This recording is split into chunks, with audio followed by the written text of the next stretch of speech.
दिव्यवाणी तेरी अमृतवाणी प्रभु। दिव्यवाणी तेरी अमृतवाणी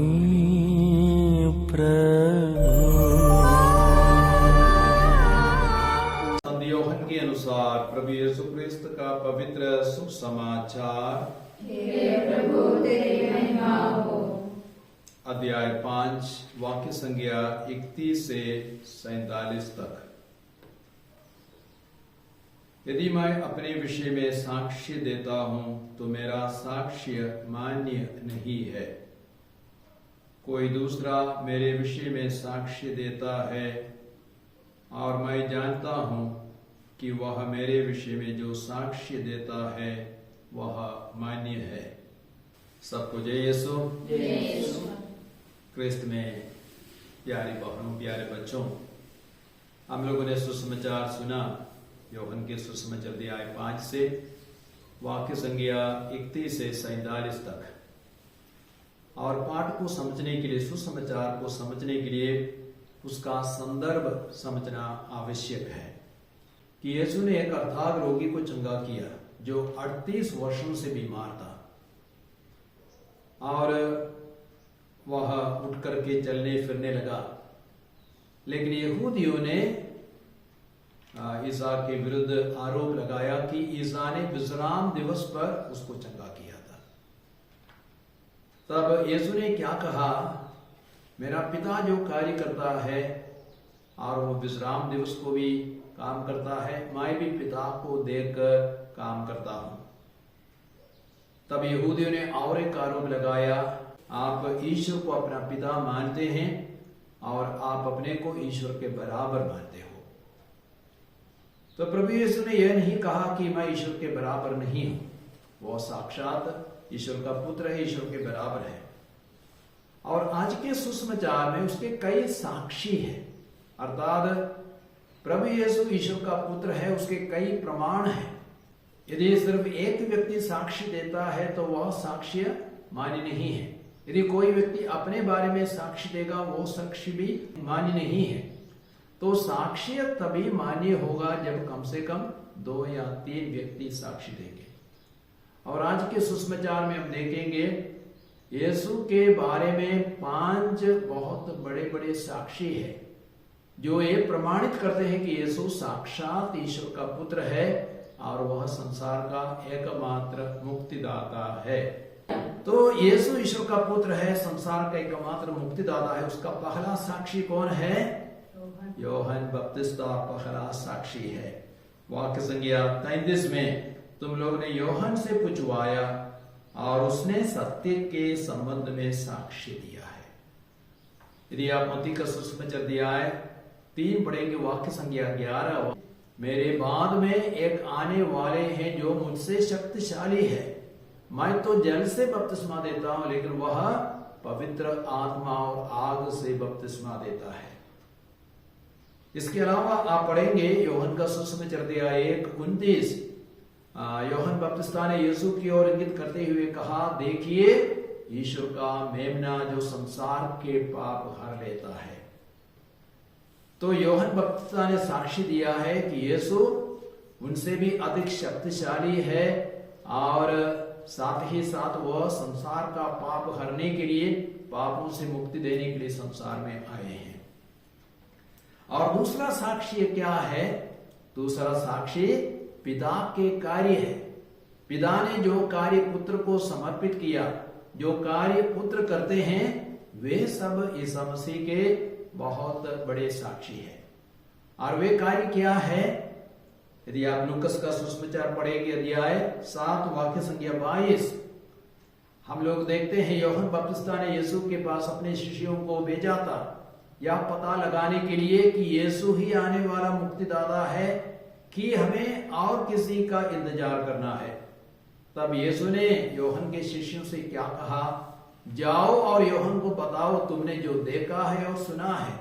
अंधे देखते हैं, बहरे सुनते हैं, लंगड़े चलते हैं, कोढ़ी शुद्ध किए जाते हैं, मुर्दे जिलाए जाते हैं। तुम लोग जाकर के बताओ तुमने जो कुछ देखा और सुना। तब यूहन्ना को पता चलेगा मैं मसीह हूं या नहीं। उसके अलावा हम देखते यूहन्ना के सुसमाचार अध्याय 1 में वाक्य संख्या 47 से 49 तक में जब नतानिएल यीशु की ओर आ रहे थे तो यीशु ने नतानिएल को देखा और क्या कहा, देखो यह एक सच्चा इस्राएली है जिसमें कोई कपट नहीं है। नतानिएल को बड़ा आश्चर्य हुआ। नतानिएल ने यीशु से पूछा, आप मुझे कैसे जानते हैं? तब यीशु क्या बोले, फिलिप द्वारा बुलाए जाने के पहले मैंने तुम्हें अंजीर के पेड़ के नीचे देखा। अर्थात यीशु को पवित्र आत्मा से प्रेरित ज्ञान का वरदान था। उस ज्ञान के वरदान से यीशु नतानिएल को अच्छी तरह जानते थे। और तुरंत नतानिएल ने क्या घोषित किया, तब भी आप ईश्वर के पुत्र हैं, आप इज़राइल के राजा हैं। अर्थात नतानिएल ने भी घोषित किया कि यीशु ईश्वर का पुत्र है, वह आने वाला इज़राइल का राजा है। तो जो कार्य प्रभु यीशु ने किया, अर्थात चमत्कार के कार्य किए, चंगाई के कार्य किए, वे सारे कार्य यह साक्षी देते हैं कि यीशु ही ईश्वर का पुत्र है, संसार का एकमात्र मुक्तिदाता है। अब तीसरा साक्षी क्या है? पिता स्वयं पुत्र का साक्षी है। जब यीशु यरदन नदी में बपतिस्मा ग्रहण कर रहे थे, उस समय स्वर्ग से एक वाणी सुनाई पड़ी, यह मेरा प्रिय पुत्र है, मैं इस पर अत्यंत प्रसन्न हूं। मत्ती के सुसमाचार अध्याय 3 वाक्य संख्या 17। और साथ ही साथ जब यीशु का रूपांतरण हो गया, उस समय भी शिष्यों ने स्वर्ग की वाणी सुनी, पिता की वाणी को सुना। यदि आप पढ़ेंगे लूकस का सुसमाचार अध्याय 9 वाक्य संख्या 35, यह मेरा प्रिय पुत्र है, इसकी सुनो। तो पिता ने भी पुत्र के बारे में सुंदर साक्षी दिया है। तो पिता स्वयं पुत्र के साक्षी है। और इसके अलावा साक्षी कौन है? धर्म ग्रंथ चौथा साक्षी है। और यहूदी लोग धर्म ग्रंथ का अनुशीलन करते थे और धर्म ग्रंथ का अध्ययन करते थे। वही धर्म ग्रंथ मेरे विषय में साक्षी देता है।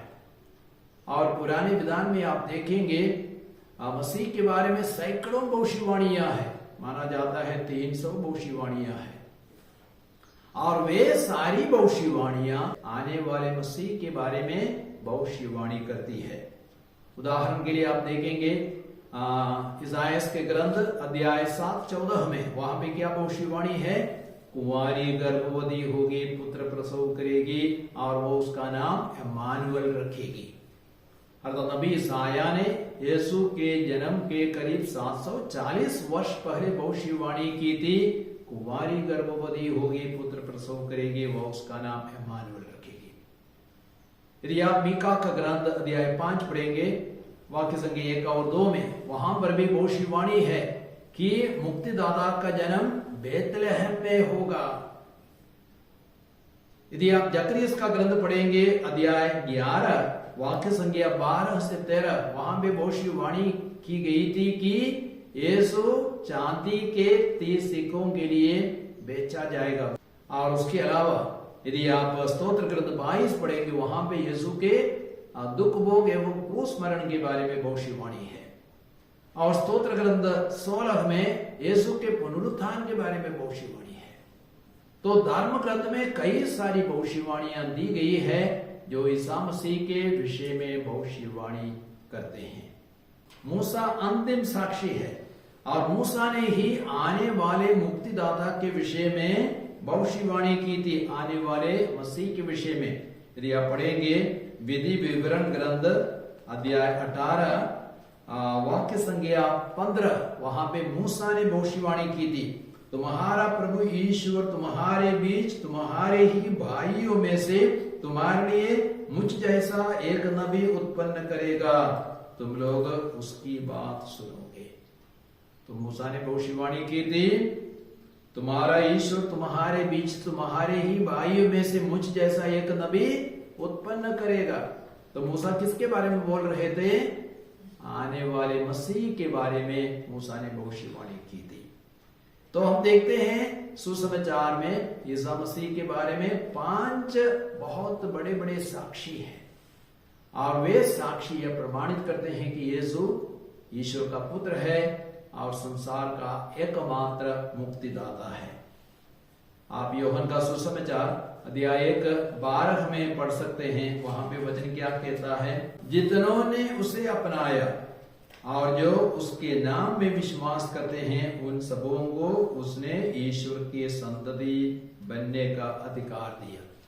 तो यहूदी लोग विश्वास नहीं कर रहे थे, लेकिन जो उनमें विश्वास करेंगे उन सबों को ईश्वर ने उनकी संतति बनने का अधिकार दिया है। और यीशु ने स्वयं और भी कहा है यूहन्ना 14:9 में, जिसने मुझे देखा है उसने पिता को भी देखा है। जिसने मुझे देखा है उसने ईश्वर को देखा है। तो इसलिए इन सारे साक्षी यह प्रमाणित करते हैं कि यीशु साक्षात ईश्वर है, ईश्वर का पुत्र है, संसार का एकमात्र मुक्तिदाता है। आइए हम उस प्रभु में विश्वास करें।